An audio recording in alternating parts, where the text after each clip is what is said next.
I'll be talking to the people in makeup, wardrobe, catering, production, props, and of course the actors, hopefully giving us a good insight into how the show is put together. Now, it's harder work than you might believe. There's over 100 people produce the show with only 25 actors, and the actors get in about 7 o'clock in the morning and often don't leave till gone 8 o'clock at night. So I began my Crossroads journey at the top, talking to the series producer, Peter Rose, and asked him after a year on air, how's the show doing? I think it's going pretty well generally. I mean, I think everybody's agreed it's improving. I think there were some mistakes made early on, but we've ironed those out now, and it's sort of going from strength to strength at the moment. I suppose the difficulty you've got is that everybody's a critic in the beginning and you've got to impress them straight away. Yes, and obviously there's a lot of baggage that comes with it because of that, because of the history of the show. But I think a decision was made very early on not to try and recreate the old series, because that would have been a nightmare, really. Because, I mean, a lot of the perceptions are sort of wobbly sets and all that stuff, which we wanted to get away from. I mean, our set's just about the most solid you can possibly imagine because of that. And apart from a few characters, which were basically 3 characters, there was Jill, Adam and Doris. Those 3 characters were brought back from the old, just to give a bit of continuity to the old show. But I wasn't on the show right at the beginning, but they very much felt that they wanted to establish its own identity as quickly as possible and make the new characters as loved as the original characters were. How's it going down? How popular is it now? Well, it's getting better. We've had a little bit of a problem in that they've sort of moved it around in the schedule a little bit here and there, which is quite difficult for an audience because they sort of get used to it at a time and then they've got to get used to the new time. So that hasn't helped. But at the moment, we're pretty solid on about 3.5 million viewers. It's one of the highest rating daytime shows on ITV. But you can't really compare us to the old Crossroads in terms of viewing figures. I mean, you see silly things in the papers about it used to get 60 million and now it only gets 3 million. Well, when it was on before, there was Crossroads and Coronation Street and no cable, no satellite, no Sky. So, of course, everything got 16 million viewers in those days because there was no choice. We are, in fact, the 4th most watched soap after the big 3, which is Coronation Street, Emmerdale and EastEnders. And yet we don't quite get the credit for it because we're on during the daytime. We're definitely on air till September, and the decision about how much when we're going to go on is shortly to be made, but it hasn't been made yet. So there's no truth in all that stuff about it's going to be axed. I suppose people forget that even things like EastEnders were massively criticised when they were launched. It takes time to bed in, doesn't it? Exactly. Yeah. I mean, every single soap that's now popular started off, apart from Coronation Street, I think was pretty much a hit straight away. But most of the soaps, EastEnders was panned in its first year, as was. Emmerdale was just a sleepy little soap that sat there in the afternoon schedule for 20 years before they moved it to 7 o'clock and it suddenly took off. It's just a matter of time, really. I mean, it's a very slow burn with soaps. We are up against The Weakest Link, Richard and Judy and Neighbours. So it's kind of one of the most competitive slots on television. And they're all popular shows in their own rights. And to eat into that audience, particularly Neighbours, which has been going for 22 years, it's going to be a slow process eating into that audience. We are creeping up. 2.5 million. We'd like it to get up to 3 million, but on that showing. But it's never going to get 17 million, unless they move it to 7 o'clock, which we don't hear they've got any plans to. Now, you're the series producer. What do you do? I suppose I'm in charge, really. I have an executive producer called Sharon Bloom who works from London. So I and a couple of other people basically look at the direction of the show, the storylines, the long-term storylines, what direction the show's going to go in, what characters to keep, what characters to lose, and so on. And then we all look at scripts, obviously, as they come through. As you can imagine, it's a bit of an assembly line on a soap because they're coming in thick and fast all the time. But then basically I look after the day-to-day running of the show. Obviously I have heads of departments that cover all the various areas, but basically they all come to me for decisions, really. So am I sitting on the famous casting couch then? That's the one, yeah. Really? But don't take your clothes off. Well, that's showbiz for you. Peter Rose, they're the executive producer of Crossroads. So after I spoke to Peter, I went to talk to Cindy Marshall-Day, who was in makeup, and she plays Tracy Boo, the salon manager. Now, for those who might not be familiar with Tracy, tell me a bit about your character, Cindy. Well, I play Tracy, who's Jake's wife, and we have a son called Scott, and we live in the hotel.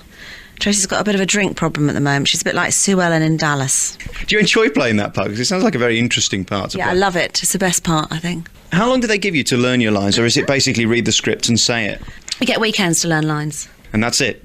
Well, yeah, but because we tend to work very long hours. We tend to normally have to be at makeup about 7, and you quite often don't finish till 8 o'clock. So that only gives you 11 hours to sleep, get there and come back and eat. So I find I like to learn my lines at the weekends. How often are you here then? Are you here 5 days a week? Oh yes, I'm always here, always to be found at Crossroads. So what time did you get here this morning? Oh, what time did I get here? 9 o'clock? I've only got one scene today, and then I'm going off to the garden centre to do my planters. I'm very glamorous, you see, in real life. So it's not that hard work on a daily basis, although some days you're working very long hours. Only today. It's just, I've just had a big storyline, which has gone on for about 3 months, so I'm a bit lighter at the moment. What was your storyline about then? Can you tell us? Well, I can tell you that I'm a naughty girl and I burn the salon down because I have too much to drink. And, well, the horrible Jake, no, the lovely Jake in real life, comes rummaging around trying to find some booze. And then I get drunk at my salon and knock a lamp over and the salon goes up. How exciting. Cindy Marshall-Day, thank you very much for talking to us today, and good luck with your character Tracy Booth. Thank you. But firstly, I caught up with Josie Howard earlier, who's the makeup designer, and she can make people look beautiful or ugly. Whichever the case may be. It depends what the scene is. If it's a scene where they need to look ugly, then, you know, obviously that's what we do. There's scenes where they need to look bruised and scratched if they've been in a fight scene, you know, or usually the look of the programme is quite glamorous. So on the whole, everyone tends to look, you know, very well made up. But it just depends what the scene calls for. How difficult is it being a makeup artist? Because being a bloke, you just imagine it's a bit of slap here and there, but I'm sure there is a talent to making ugly people look more attractive. It's not difficult. I think as long as you have a talent for, you know, for doing it, then and a good eye, then, you know, it's not difficult. The things that are difficult are just the long filming hours and keeping, you know, people looking consistent from 7 o'clock in the morning till 8 o'clock in the evening, keeping, you know, looking great all day long. Is that how long you're working on an average day? Yes, it is. Why do you do it then? Because we love it. We love the job. It's a good programme to work on. It's a great cast of people. It's a large cast of people. We probably have about 15 women and probably about 15 men.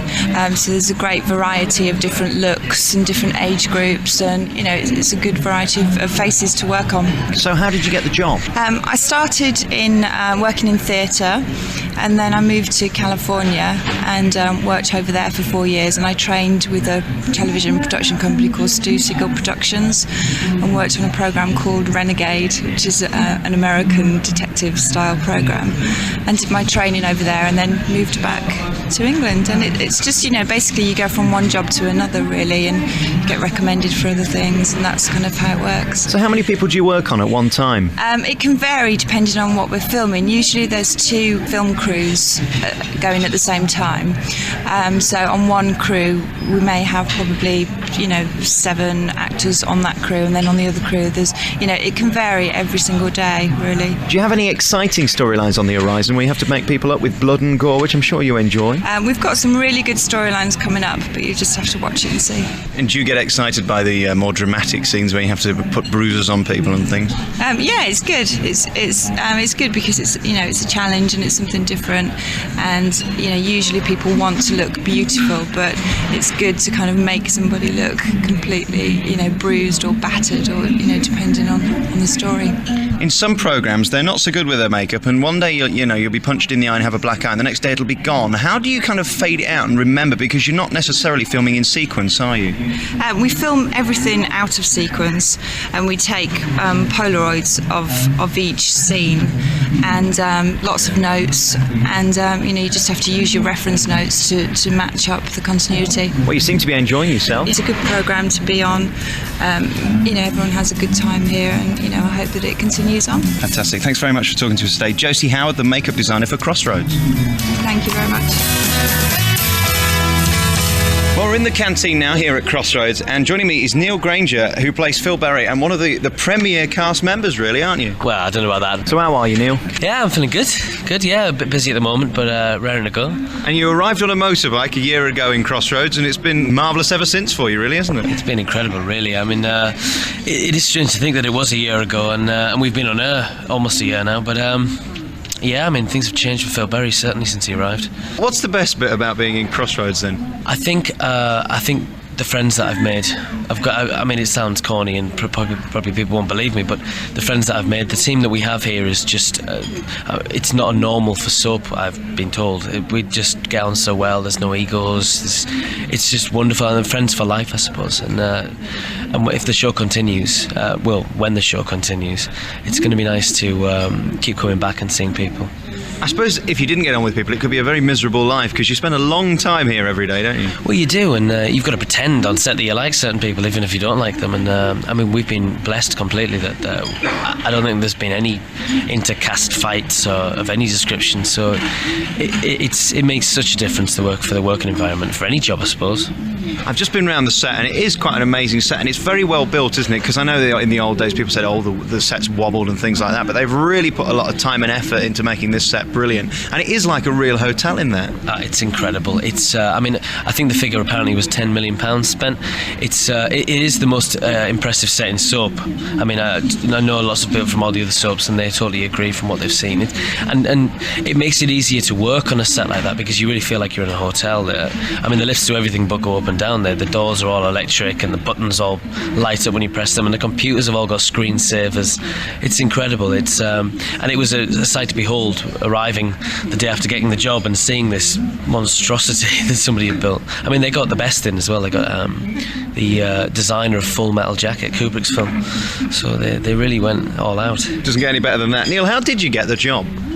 Well, I was working in Sheffield with the National Theatre Studio. I finished work on the Saturday, got the job. Heard about the audition on the Friday. This is the day after the first read-through, in which they had one character missing, which was mine. Went for the audition on the Monday, got the job at 12:30 on the Tuesday, and then started work at 8:30 on the Wednesday. And what was it that they were looking for that you had?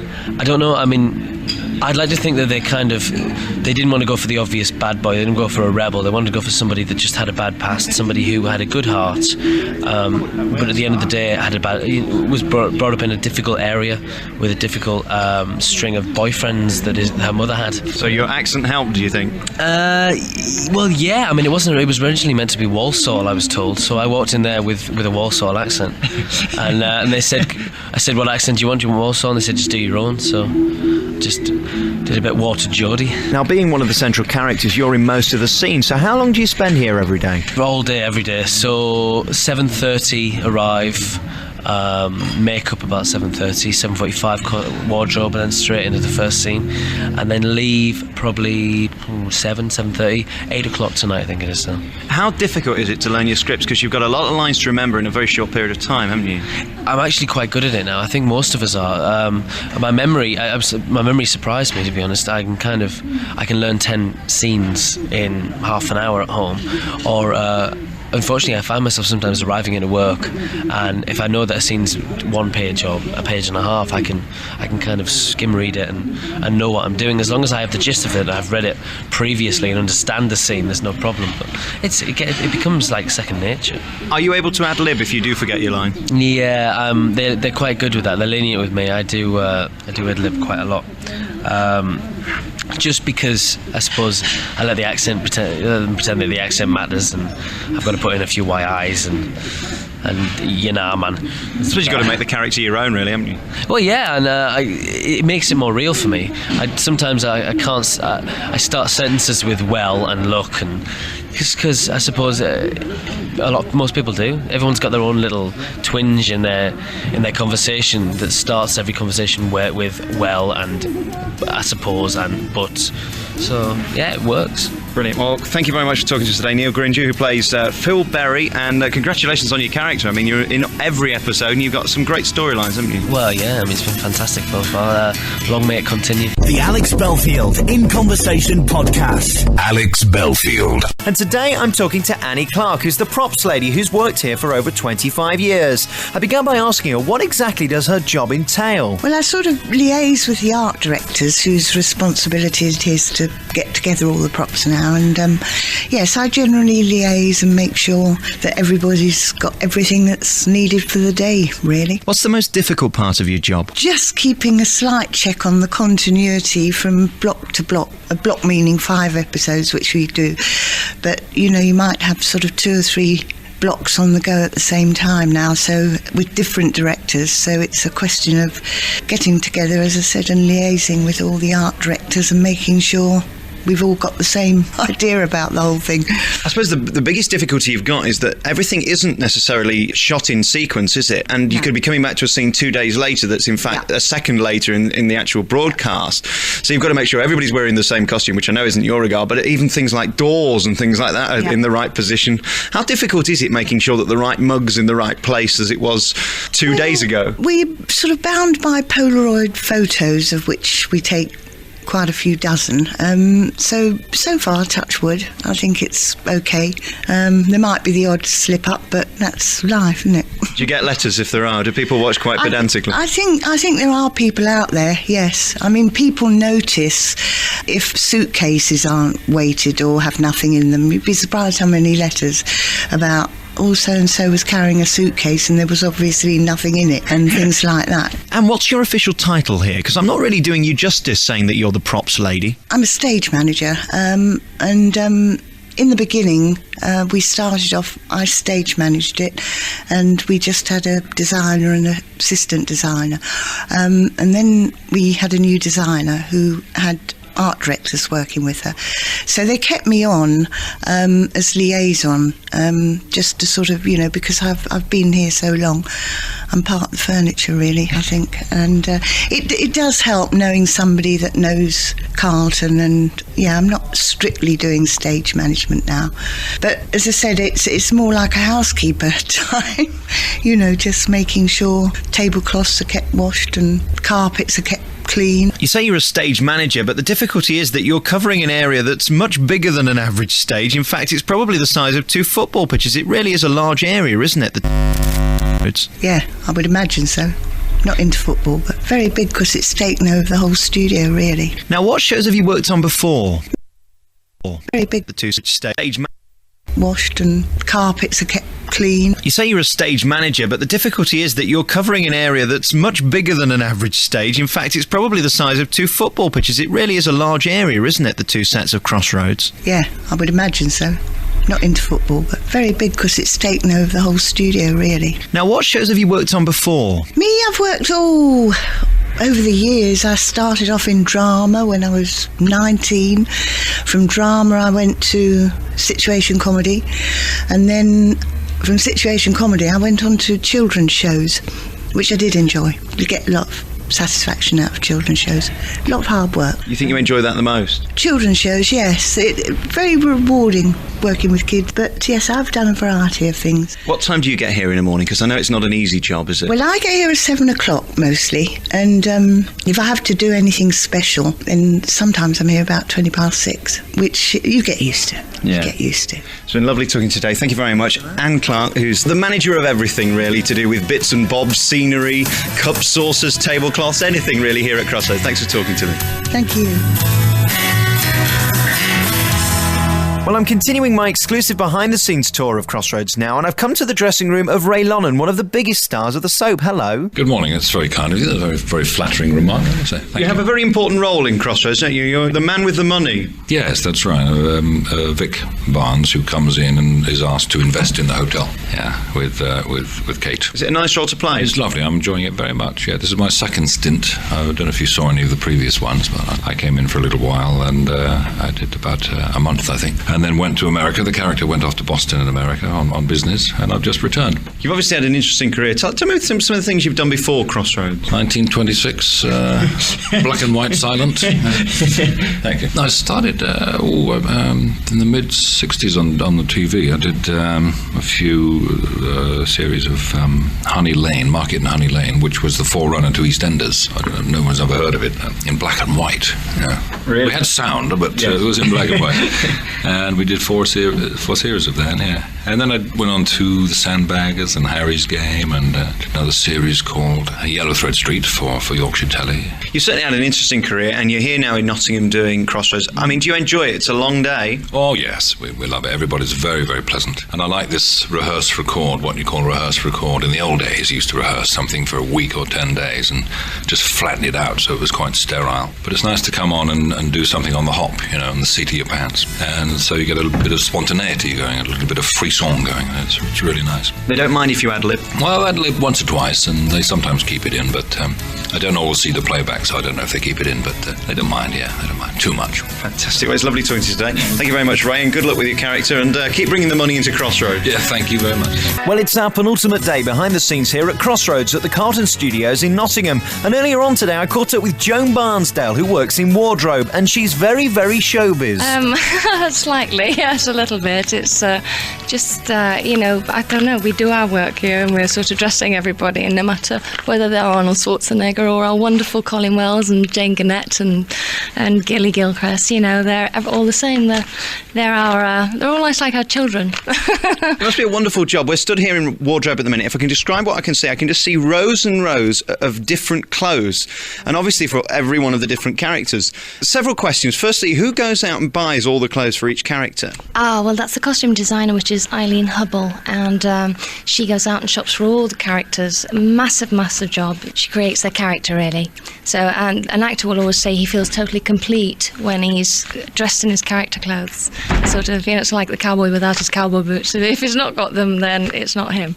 So, yes, it's incredibly important. She shops we have so many characters, as you can see. We have 2 blocks filming, and so you have like 10 scripts per week, so it's a lot. So do you go around then and pick each of the clothes out for each of the characters and then put them in the dressing room for them to wear, or do they come and pick their own? No, Eileen will go through all the scripts with the costume supervisor and the costume assistant, and she will create every look for each scene. And then there's a supervisor which oversees that all through during filming, make sure all the costumes and scenes are all correct. And then we dress them. So we will run back and forward in between scenes to make sure they have the right outfit, go back into the right outfit. You might have them change maybe about 6 or 7 or 8 times a day. So it's quite a lot. It keeps you fit. Now, I know you were telling me earlier, Jo, that you worked in America, and you worked with some rather big names, didn't you? Yes. Who have you worked with? Clint Eastwood and Woody Allen and Sharon Stone and Arnold Schwarzenegger and, crikey, probably everyone you could mention. You had to dress Sharon Stone? We had. I juggled a little bit because you're freelance. If you know this world, it's freelance. So I would do costuming and standing in and a little acting, and so whatever it was to survive. It's a different thing over there. They're very pampered. Where our actors, they're a troupe. It's from the theatre. And you wonder if they'd survive under our sort of working day, because there's trailers and there's people looking after them, and our actors are just wonderful. They just troop on and change into the coat. There's no prima donnas. It's it's from the old theatre days. It must have been amazing though, working in Hollywood with all those stars. It must have been really showbiz. It is. I mean, the chairs are waiting, and they're ushered from the trailer at the very last minute. They will not go in the heat of the sun. They've got stand-ins, so they will go and do all the lighting and the camera setup. Whereas our actors, they're just there, and they're into the craft. They shine. So it can be a bit tiring over there then. I don't know. I think our actors are resilient. I think they're really so hardworking. I've never seen such hard work as I have on the show. They're just amazing. They really are. They juggle all the scripts, and they're on the ball, and they're ready to go. And I just don't think the Hollywood stars could quite hack it, to tell you the truth. There you are, showbiz exclusives here on BBC East Midlands. Thank you very much for talking to us today, Joan Barnsdale. Very, very much. We're back here at Crossroads, behind the scenes at Carlton Studios, and I'm joined by Julie Burchill. Hello. Hello. How are you? Very well, thank you. Back in makeup with all these mirrors. Yes, the mirrors everywhere. Mirrors, lights, and lots of powder. Now then, you play Nicola in this, don't you? Yes, I do. She's a lot of fun to play. What kind of character is she then? She's a bit of a princess, and she's always been a bit spoilt by both her parents. And she looks down on a lot of the staff, or she did do, until the mysterious Phil Berry came to the hotel. And ever since then, she's been a bit more familiar with the staff side of the hotel, because she started going out with him from the beginning of Crossroads. Are you enjoying it? Oh, it's enormous fun. It's very hard work. We do work very long hours, especially at the moment, it seems. But everybody does muck in together. It's very much a team effort. Everybody said that. Is it true? Are you really a team and friendly? It really is. You can tell me, you know this. I know I can, but I was very surprised actually on how well everybody got on. It's not just the cast that get on very well together, it's the crew. We all go out in the week together, have very good parties. You know, it is really, truly a team effort. Now, as I say, your character, you've been here for a long while now. What did you do before you were at Crossroads? I was studying A-levels back home in Solihull, which is just outside Birmingham. I was a member of the Carlton Junior Television Workshop, as were a couple of other members of the cast here, and I got the audition for Crossroads through that. What was it like going from being an amateur to becoming absolutely professional in the fourth most popular soap? It was a huge lifestyle change for me personally. I went from just being a student to being full-time at work, and I'm used to sort of 8 weeks holiday in the summer. You don't get that when you're working in the real world. Yeah, so it was a big change for me. I suppose the biggest change was having money. I mean, students don't have any money, do they? That's true, but it hasn't really made that much difference because I'm still debating whether to go to university. So I'm saving for that. Oh, don't bother, be an actress. You're very good at it. Don't bother doing all that. What's the point? I do actually enjoy studying, but I really love acting as well, so that's going to be my next decision. Can you give us a little tip as to something that's coming up in the near future with your character? Oh, well, I mean, I've got to say the standard answer to that question, which is you're going to have to watch and wait and see, but there is a lot coming up for Nicola. Now, when you came in, did I understand you'd been crying, had you? I'd been nearly hysterical. Lots of tear stick to make the tears come into the eyes. Lots of running mascara. That's how you do that, is it? There are lots of ways to make yourself cry. And if they need tears quickly, you can put things in your eyes, or you can actually make yourself cry. It depends how much time you've got. Do you really want to do that, though? Bring up all those demons inside you, all sad things that happen? Isn't it easier just to have things put in your eye? You have to bring up the demons whether you have things in your eyes or not, I think. Yeah. Is it easy being an actress? No. That is a very definite no. It's not easy. And how are you with learning lines? Because you've got a lot to learn in a short period, haven't you? Absolutely, there are a lot of lines. It's not too bad. You do get into a rhythm, and it gets easier as time goes on. Thanks for talking to us today, Julie Burchill. Well, it's my final day behind the scenes here at Crossroads at the Carlton Studios in Nottingham, and later on we're going to talk to a senior cast member. But earlier I spoke to John Rafi, who's the home economist for Crossroads and the real-life chef. That's right, I'm the real Crossroads chef. I do everything from buying all the food that's used to cooking it, to setting out the kitchen to make it look like a real working kitchen, and to working with the actors as well to help them prepare and look as if they're real chefs, even if they can't. So you're a proper chef yourself then? I am, yes. Yeah, I've been a chef since I was 17, getting on for 30 years ago now. What made you want to come to Crossroads? I was doing a couple of pieces on the Carlton Food Network in front of camera, doing some recipes, and it was just when Crossroads was restarting and they were looking for someone to do the job on Crossroads, and I happened to be around at the time and available. Now, I understand that all the food that we see on Crossroads is real and it's made by you. That's correct. Virtually all of the food that you see on the screen in Crossroads is the real thing, edible, and quite a lot of the time afterwards does get eaten. Who by? The crew, the cast, anyone that happens to be passing. Now, bearing in mind that a lot of the actors these days are very health conscious, how do you get them to eat chips and biscuits and things like that?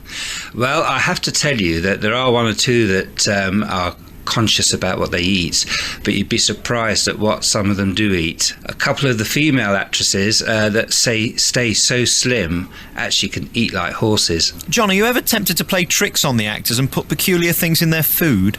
Now, you have to be a little careful because obviously they're a very expensive commodity actors, so I can't afford to do something to them that will not do them any good. We have played one or two little tricks though. For instance, Jane Gurnett, that plays Kate, had a scene in the restaurant where she had to eat some food, and we always check with them and say, what would you like to eat? And she said, I don't care as long as it's not tapioca, because I cannot stand tapioca. So of course I had to prepare a rather large bowl of tapioca and put it in front of her, but we didn't make her eat it. So what's on the menu today then? We've got quite a few things to do today because the scenes that we're shooting tomorrow involve some buffet food on a buffet table, which takes quite a lot of preparing. preparing. We've also got some kitchen scenes where they're in the midst of preparing this buffet. And of course, I also have to do all the set dressing in the kitchen, which includes sort of any food that happens to be lying around in the background. So I've got a fair bit of prep to do today. And you really will make a large buffet that we'll then see on Crossroads in a few weeks? Everything will be made as it would be for a real buffet. Have you had any custard pies thrown in anybody's face yet? You know, they're always fun. We've had close. We've had bowls of cream being tipped over people's head. And I can tell you, just a week or so ago, we had one scene where the head chef had a jug of raspberry coulis thrown in his face, which was rather good fun. Yeah, I bet you enjoyed making that one. I did indeed, and it is the real thing again. It was real raspberry coulis, so it made rather a mess. Fantastic. John Rafi, thank you very much for talking to us today. The Home Economist here on Crossroads. Thank you. Pleasure. Thank you. Well, my final guest behind the scenes at Crossroads, which is celebrating its first birthday this week, is the Romeo of the series, Colleen Wells. Hello. Hello. Colleen, I have to admit, I'm not too sure whether I really want to interview you because you're a bit of a Romeo. The ladies love you, don't they? So I've been told. What have you got then? What is this animal magnetism that you've got that the women just can't resist? It's called a team of script writers saying that everyone's going to love me, which is quite nice. Now, as I say, you are the Crossroads Casanova, and you've more or less worked your way through the whole cast, haven't you? The female side, yeah. So far, we've I've done all right so far. I think if you want to put it to a body count, I think it's one a month, which isn't bad. They're not necessarily always the regular cast, but we've had a nice bevy of beauties in, which is nice. Yeah. Do you enjoy doing Crossroads? I love doing Crossroads. Yeah, it's good fun. It's a good show. I mean, we've been doing it for a little over a year now, and it's like one big social club, which is nice. Yeah. But it is long hours. It can be incredibly long hours, yeah. We film basically an episode a day, which is an awful lot of film to get in one day. What about learning scripts? Because, of course, with this kind of production, you're doing it on running, it's going on and on, and you have to learn a new line every minute, more or less. How do you do it? How do you remember? I am very lucky. I can walk on set learning lines. Don't ask me why. Some of my cast members absolutely hate me for that ability, but it's there. So I'm lucky. I tend to glance at them and they go in. They then go out. Once the scene's finished, they're gone forever. So it's I'm lucky. Do you ad-lib as well? Constantly. And do they mind you ad-libbing? Got no choice if they... well, sometimes people write things that in a way my character wouldn't speak, so I obviously change it. I mean, we've got some writers with regional accents, and they write things in a way that my character simply wouldn't say things, so I change them. You have to edit it yourself, really, in a way, make it your own. Yeah, but nobody seems to mind. As long as you come out with the right cue line for the next act, it's okay. How did it all begin for you then? How did your career start? Oh my God, how long you got? My career started about 20 years ago down at Greenwich. My first play was with Kenneth Branagh, of all people, as an extra. And I walked on for about 3 plays playing monks. In every play I played monks, I don't know why. And then I went off to the Glasgow Citizens Theatre and did many, many productions up there. They gave me my equity card, which you needed in those days. And the rest, as they say, is history. I took 2 years out in the 80s to go to drama school, because I'm actually a Cockney and I meant to talk like that the old time. So I don't do that no more, because I was went to drama school, didn't I? So here I am now, many years later, doing Crossroads, yeah, with lots of things in between. What have you enjoyed the most in your career? This kind of stuff, on-running soaps, or do you like theatre? I have to say I love theatre. I never imagined being in TV, not to the extent I am now. Yeah, I hope to do a lot more theatre. I've done a few films which I've thoroughly enjoyed as well. I've done some great TV roles which have been, huge fun. So a bit of it all, really. But I do have a love for theatre. Had you done a lot of telly before you did Crossroads? Don't ask me to remember it all, but lots and lots, just about everything. Most actors usually do, Casualty, done that. The Bill, done that. I did Birds of a Feather, Forever, The New Professionals, lots and lots. It just goes on and on. Now, as I've said before, you do seem to be popular with the ladies, and you seem to have something on screen that they seem to like. Have you worked on that, kind of giving the camera your eye? I said in another interview once that I try to play Jake Booth with an element of camp. And what I mean by that is try to have fun with that, and if that comes out in the eyes, then you try to put them as near to the camera as possible. And the eyebrows as well, I noticed. And the eyebrows move now and again. But I just think you've got to have fun with this sort of thing. If you don't have fun with it, because actually very often the storylines are quite dour. and you spend a lot of the time having angst-ridden stories, if you can find a way to play with humour, I think you'll survive it better. I think the audience will enjoy it more as well. Colin, you're one of the big stars of the show. I wish you all the best, and get on learning that script, won't you? I will indeed. Thank you very much. Nice to talk to you. Cheers. Thanks a lot. Bye. The Alex Belfield In Conversation podcast. Alex Belfield.